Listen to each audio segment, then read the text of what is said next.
ఎడారిలో జలధారలు. రచన doctor K Job Sudarshan. సుంకరులకును పాపులకును స్నేహితుడని వారనుచున్నారు. మత్తయి 11:19.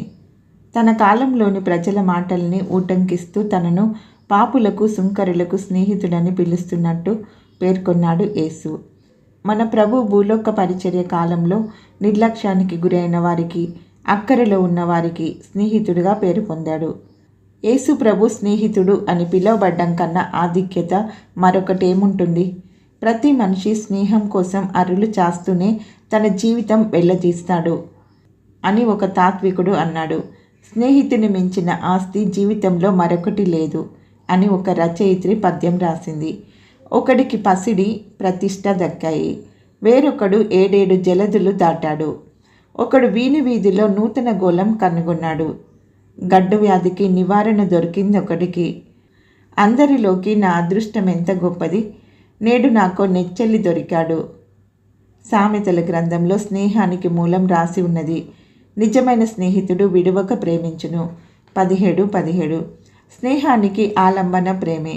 ప్రేమ మనుషులను బంధించి ఉంచుతుంది. యథార్థమైన స్నేహం నిస్వార్థమైనది. అవతలి వ్యక్తి మేలు కాంక్షిస్తుంది. నీలో ఉన్న శ్రేష్టమైన దాన్ని వెలికి తీసేవాడే నిజమైన స్నేహితుడు అని ఒక గొప్ప వ్యాపారవేత్త అన్నాడు. ఒక స్నేహితుడి విలువ అతడి ప్రేమ, నాణ్యత, నిబద్ధతల ఆధారంగా బేరీజు వేయాలి. మన ఆలోచనలు వెంటనే మనలను ఎంతో ప్రేమించి తనను తాను అర్పించుకున్న స్నేహితుడి వైపు మళ్ళుతాయి. తన స్నేహితుల కొరకు తన ప్రాణం పెట్టువాని కంటే ఎక్కువైన ప్రేమ గలవాడెవడూ లేడు.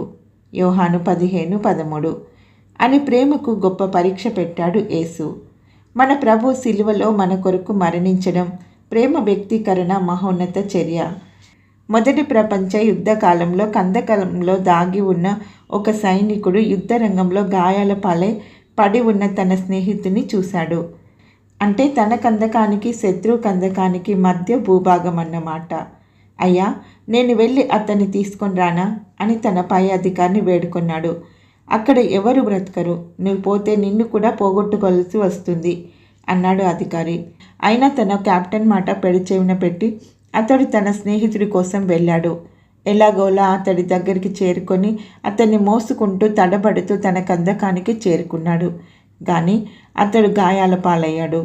అప్పుడు అధికారి కోపంతో, నిన్ను వెళ్ళొద్దని చెప్పాను కదా, ఇప్పుడు చూడు, వాడితో పాటు నువ్వు యుద్ధానికి పనికి రాకుండా పోయావు, ఏం లాభం అని విసుక్కున్నాడు.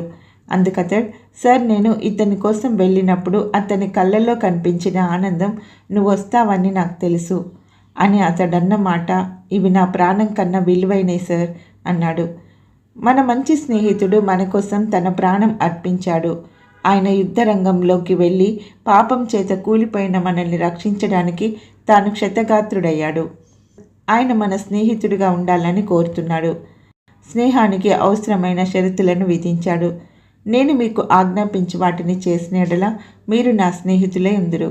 యోహాను 15:14. ఆయన ఆజ్ఞలు భారమైనవి కావు. అవి మన ఆత్మకు జీవమును, స్వేచ్ఛను ప్రసాదిస్తాయి.